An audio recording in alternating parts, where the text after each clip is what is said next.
Hello and welcome everyone. आज का हमारा टॉपिक है ऑस्मोसिस। ऑस्मोसिस क्या होता है कि ऑस्मोसिस के होने के लिए दो सॉल्यूशन का होना ज़रूरी होता है। एक ऐसा सॉल्यूशन जिसकी कंसंट्रेशन जो है वो ज़्यादा है, ऐसे सॉल्यूशन को हम बोलेंगे हाइपरटोनिक सॉल्यूशन। और एक ऐसा सॉल्यूशन जिसका कंसंट्रेशन जो हमारा हाइपरटोनिक सॉल्यूशन उसके कंपैरिजन में कम है, ऐसे सॉल्यूशन को हम हाइपोटोनिक सॉल्यूशन कहेंगे। तो ऑस्मोसिस होने के लिए दोनों का होना ज़रूरी है, दो सॉल्यूशन का होना ज़रूरी है, प्लस उनके बीच में एक सेमी परमिएबल मेम्ब्रेन का होना भी ज़रूरी है। तो जब ये सारे कंडीशन फुलफ़िल होंगे तो वहाँ पे ऑस्मोसिस होगा। फिर वहाँ पे होगा क्या, जो हमारा सॉल्वेंट है वो क्या करेगा, लो कंसंट्रेशन वाला जो सॉल्यूशन होगा वहाँ से चल के हाई कंसंट्रेशन वाले सॉल्यूशन की तरफ मूव करेगा। ध्यान रहे कि ऑस्मोसिस में हमेशा सॉल्वेंट की मूवमेंट होती है, कभी भी सॉल्यूट की मूवमेंट नहीं होती है। और ऑस्मोसिस होने के लिए सेमी परमिएबल मेम्ब्रेन का होना बहुत ज़रूरी है।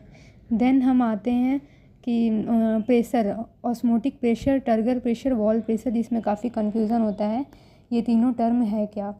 ऑस्मोटिक प्रेशर क्या है कि जो हमारा हाई कंसंट्रेशन वाला जो सॉल्यूशन होता है उसमें क्या होता है, सॉल्यूट की मात्रा क्या होती है, ज़्यादा होती है।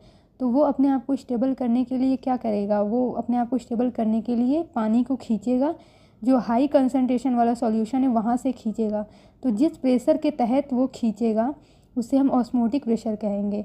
यानी कि जो हमारा ऑस्मोटिक प्रेशर है वो सॉल्यूट के कारण जनरेट होती है, जो हाई कंसंट्रेशन वाला सॉल्यूशन होता है उसके सॉल्यूट के कारण वो जनरेट होती है।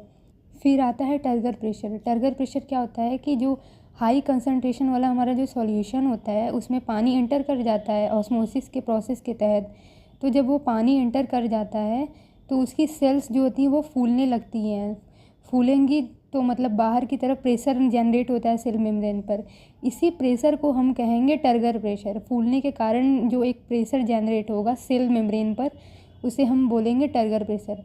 देन आता है हमारा वॉल प्रेशर। वॉल प्रेशर क्या होता है कि जब टर्गर प्रेशर के कारण जो सेल होता है वो काफ़ी ज़्यादा फूल जाता है तो उस सिचुएशन में सेल के फटने की आशंका होती है। इस कारण क्या होता है कि जो सेल वॉल होता है वो सेल मेम्ब्रेन पर अंदर की तरफ सेम अमाउंट में प्रेशर लगाता है ताकि वो टर्गर प्रेशर को न्यूट्रलाइज कर पाए और सेल को मतलब फटने से रोका जा सके। तो इसको हम बोलेंगे वॉल प्रेशर।